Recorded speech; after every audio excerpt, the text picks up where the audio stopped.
வணக்கம் உறவுகளே. பாகம் 7. 1983 ஜூலை இலங்கையின் வரலாற்றில் அழியாத கரை பதிந்த மாதம். கருப்பு ஜூலை என்று அறியப்படும் இந்த காலம் ஆயிரக்கணக்கான தமிழர்களின் உயிரையும் வாழ்வையும் சிதைத்தது.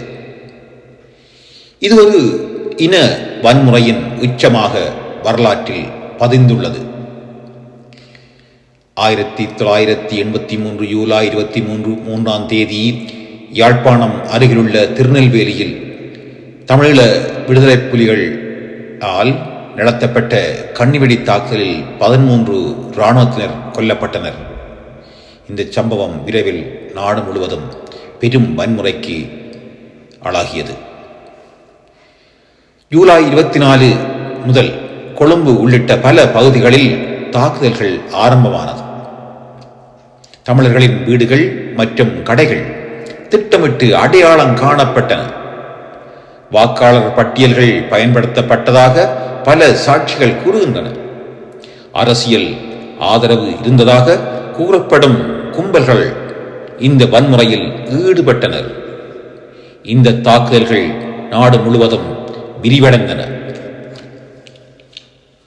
3000க்கு மேற்பட்ட தமிழர்கள் இந்த வன்முறையில் கொல்லப்பட்டனர்.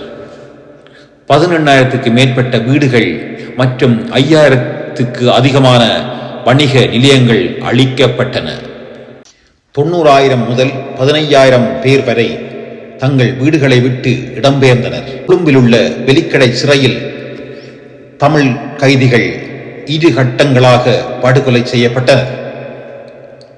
இந்த சம்பவம் உலக கவனத்தை ஈர்த்தது. கருப்பு ஜூலை இலங்கை தமிழர்களின் அரசியல் மனநிலையை மாற்றியது. தனிநாடு கோரிக்கையை வலுப்பெற்றது. பல்லாயிரக்கணக்கான தமிழர்கள் வெளிநாடுகளுக்கும் அகதிகளாக சென்றனர். இது இலங்கை உள்நாட்டு போருக்கான முக்கிய திருப்பு முனையாக அமைந்தது. கருப்பு ஜூலை ஒரு வரலாறு மட்டுமல்ல, ஒரு எச்சரிக்கை. இன வெறி மற்றும் வன்முறை ஒரு நாட்டை எவ்வாறு சிதைக்க முடியும் என்பதற்கான பாடம். இந்த நினைவுகளை மறக்காமல் வைத்திருப்பதே நீதிக்கும் சமாதானத்திற்கும் வழி. கருப்பு ஜூலை மறக்க முடியாத ஒரு துயரம். நினைவில் வைத்துக் கொள்ளுங்கள், பாதுகாத்துக் கொள்ளுங்கள். மீண்டும் இது நடக்காத நாடாக உருவாக்குங்கள். இந்த வீடியோ உங்களுக்கு பயனுள்ளதாக இருந்தால் பகிர்ந்து கொள்ளுங்கள். நன்றி.